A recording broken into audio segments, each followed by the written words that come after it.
Salam müəllimlər, hər vaxtınız xeyirli olsun. Bu gün sizlərlə mövzumuz tərbiyəçi müəllimin, yəni ümumiyyətlə müəllimlərin peşə bacarıqlarıdır. Və qeyd edim ki, müəllimlər peşə qabiliyyətləri də ayrı bir dərsdir, peşə bacarıqları da. Gələn səfər isə mövzumuz peşə qabiliyyətləri olacaq. Və bunu da qeyd edim ki, hər bir müəllim bu peşə bacarıqlarına malik olmalıdır. Hər bir müəllim daimi üzərində işləməli, bu peşə qabiliyyətlərinə də, daha doğrusu bacarıqlarına olsun, qabiliyyətlərinə olsun, yiyələnməlidir. Bizim 4 peşə bacarığımız var: konstruktiv, kommunikativ, qnostik və təşkilatçılıq. İlk öncə başlayaq konstruktiv bacarıqdan. Nədir konstruktiv bacarıq? Müəllimlər, biz yadınızdadırsa didaktik prinsiplərdə nəticə yönümlülük prinsipində keçmişdik. Və orada demişdik ki, nəticə yönümlülük prinsipi odur ki, yəni məqsədimizi biz əvvəlcədən hazır etməliyik. İcmalımızı, dərsin planını, məşğələni keçəcəksə əvvəlcədən resurslarımızı hazır etməliyik ki, bizim də bu sonda nəticə yönümlü müəllim olduğumuzu bildirir. Konstruktiv bacarıq da elə nəticə yönümlülük prinsipi kimidir.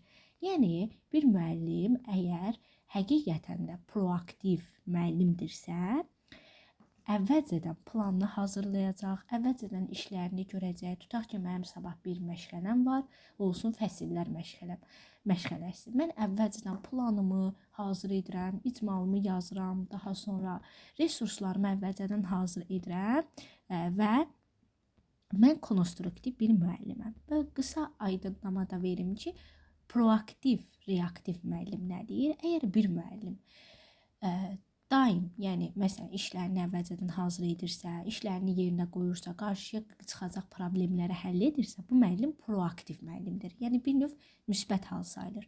Reaktiv müəllim isə heç axtarışda olmayacaq, nələrsə axtarmayacaq və yaxud da ki, reaktiv müəllim heç öz üzərində işləməyən müəllimdir. Heç işlərini əvvəlcədən quraşdırmayacaq, hazırlamayacaq planını, icmalını, bir növ mənfi. Reaktivlər mənfi deməkdir də, yəni. Konstruktiv bacarıq, müəllim əvvəlcədən işlərini hazır edir. Daha sonra uşaq tərəfindən yola veriləcək səhvləri əvvəlcədən görür. Uşağın müəyyən situasiyada özünü necə aparacağını əvvəlcədən görür, əvvəlcədən planını hazır edir, problemli situasiyalardan çıxa bilir, əvvəlcədən işlərini proqnozlaşdırır, sistemləşdirir. Yəni ki, planlı müəllim belə olmalıdır. Maddi bazanı möhkəmləndirmək bacarıqları, daha sonra işi planlaşdırmaq, uşaqların inkişaf layihəsini, cədvəllərini hazırlaya bilmək, əvvəlcədən bunları etmək konstruktiv bacarığımıza aiddir. Sonra gəlir kommunikativ bacarıq. Nədir kommunikativ? Kommunikasiya, müəllimlər, buradan yadınızda saxlayın, ünsiyyət deməkdir. Kommunikasiya ünsiyyət deməkdir. Yəni ümumiyyətlə müəllimlər biz yəni uşaqlarla fəaliyyət göstəririk, valideynlərlə bizim ünsiyyət bacarığımız olmalıdır. Yəni biz valideynlərin, uşaqların qəlbinə yol tapa bilməliyik, özümüzü uşaqlara sevindirə bilməliyik. O bir məsəl var, deyir, şirindi ilanı yuvasından çıxardar. Bizim şirin dilimiz olmalıdır, ünsiyyət bacarığımız olmalıdır, düzgün münasibət göstərməliyik valideynlərə qarşı, uşaqlara qarşı, rəhbərliyə qarşı və daim ünsiyyət bacarığımızdan istifadə edərək, yəni aramızda yəni əlbəttə ki, konflikt çox vaxt yaranmır, amma olur da, yəni valideyn gəlir əsəbi halda, uşaq və yaxud da ağlayır, aqressivlik göstərir. Bizim ünsiyyət bacarığımız olmalıdır ki, o valideynlərlə, o uşaqlarla, o rəhbərliyinə dil tapa bilək. Yəni valideyn ümumiyyətlə valideynlə, ictimaiyyətlə dil tapmaq, pedaqoji mərifətə malik olmaq, yeri gələndə hirslənməyi bacarmaq, yeri gələndə gülməyi bacarmaq, daha sonra düzgün dil bacarığı, ünsiyyət bacarığımızın olmasıdır. Yəni valideynlərlə, rəhbərliklə, daha sonra kollektivimizlə düzgün danışmaq, onların üzünə gülmək, yəni səmimi olmaq da ünsiyyət bacarığımızdan da hər zaman istifadə etməliyik. Sonra gəlir qnostik bacarıq. Yunanca gnosis sözündən götürülür və mənası idrak deməkdir. Bir növ qnostik bacarıq bizim idrakımızla bağlıdır. Yəni müəllim öyrədir, daha doğrusu, yəni əvvəlcədən pedaqoji nəzəriyyəni bilir, bizim məsələn nəzəriyyələrimiz var, metodikanı öyrənir. Bu bizim qnostik bacarığımıza aiddir.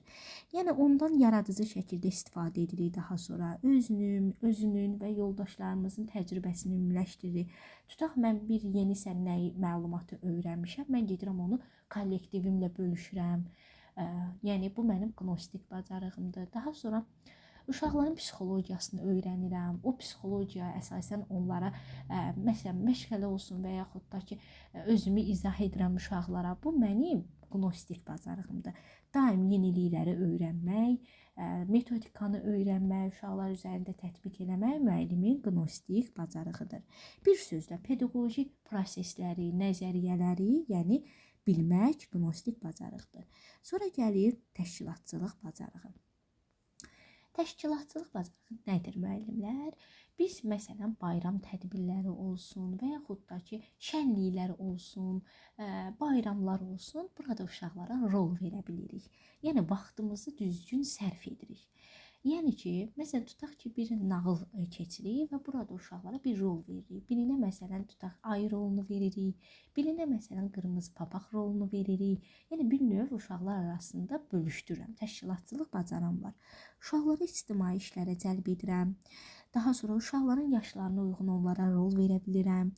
Onların boş vaxtını, yəni qoymuram uşaqların boş vaxtı olsun. Günün tələbləri əsasında düzgün təşkil edirəm. Hər birisinə rol verirəm. Tutaq ki, indi məsələn bir iş çıxıb bağçada, belə deyim də, məsələn oyuncaqlar yerə tökülür, otaq səliqəsizdir. Bir növ uşaqlara öz məsuliyyətlərini daşımaq üçün, şəxsi və sosial məsuliyyət olmaq üçün işlər bölgü ilə verirəm. Birinə deyirəm ki, məsələn, Ayan, sən get oyuncaqları şkafa yığ.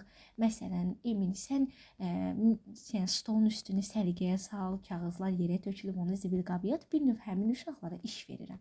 Bu da uşaqlar arasında şəxsi sosial məsuliyyəti, daha sonra gigiyenik tələbləri formalaşdırır.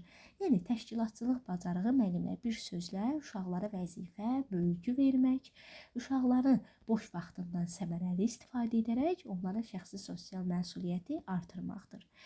Bura qədər müəllimlər bir də ümumiləşdirək ki, bizim peşə bacarıqlarımız nədir? Konstruktiv bacarığımız işlərimizi əvvəlcədən görmək, əvvəlcədən planlaşdırmaq, məqsədimizi əvvəlcədən qurmaq budur. Kommunikasiya, yəni ünsiyyət bacarığımız olmasıdır. Uşaqların qəlbinə, valideynlərin qəlbinə yol tapa bilmək lazımdır. Yəni bizim şirin dilimiz olmalıdır, səmimi davranışımız olmalıdır. Qnostik bacarıq isə öyrətmək mənasında, yəni uşaqlara biz pedaqoji nəzəriyyəni bilirik, öyrədirik, uşaqların psixologiyasını bilirik, öz bildiklərimizi kollektivimizlə bölüşürük. Yəni qnostik bacarıq da budur. Təşkilatçılıq bacarığı da uşaqları ictimai işlərə cəlb etməkdir, bağçada uşaqların yaşlarına uyğun işlər verməkdir, onları hər bir kiçik işlərə cəlb etməkdir. Təşkilatçılıq bacarığı da budur. Yəni bayramlarda, tədbirlərdə uşaqlara rol vermək, vəzifə vermək, yəni bunlardır. Peşə bacarıqlarımız yəni asan, sadə dərsdir. Ümid edirəm ki, yəni başa düşərsiniz. Çox sağ olun müəllimlər.